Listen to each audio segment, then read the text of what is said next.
in a situation, the whole country is involved in COVID. It's like a prison. We can't do this, we can't go this place. And if we go, we must be masked. We're confined. And what do most of us as Christians do? We talk nothing but about COVID. COVID this, COVID that. We can't do this, we can't do that. But the Apostle Paul was in prison. In prison. And he encourages us to have the mind of Christ. Where is the minds of the saints of the church during the midst of COVID? Well, we're complaining about the food prices are sky high. Every time we go, there's not $1.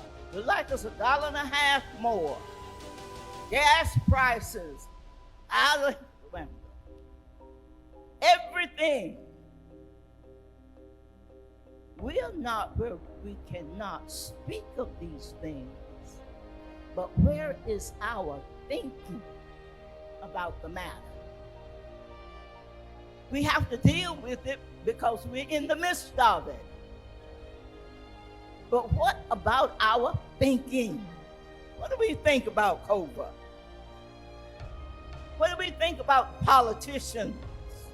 One saying one thing, one saying another. What do we think about it saying, well, you mask or you don't mask? You go to school or you stay home? What is the church mindset? Well, some of us just take a side and say, I'm on this side. I'm with these people who are saying this.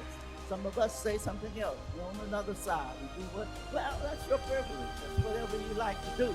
But what does God expect of us as a body of believers? What are we saying to a dying world? To a people who are suffering? People who are walking in darkness? We claim we have the light.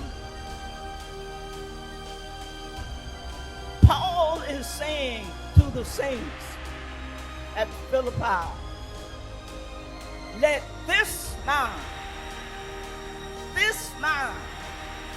be in you, which was also in Christ Jesus. Now, what is Jesus' mind? What is his mind? What is his mind? How am I going to have his mind? As I thought, the Spirit said Jesus' mind was his attitude.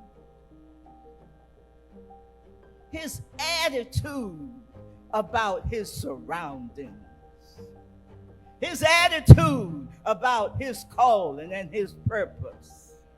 Paul said, this mind, let this mind be in you, which was in Christ Jesus. Do you know who you are?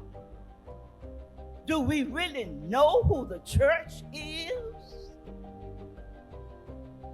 How are we thinking? The mind. So Paul encourages the saints of Philippi during the midst of his being incarcerated. He said, now, you have to have the mind of Christ, because we know Christ had a purpose. There was a purpose and a plan. And all we know about Jesus is that he was working out the purpose and the plan. What about us, church? Are we complaining, or are we working out the cause of Christ?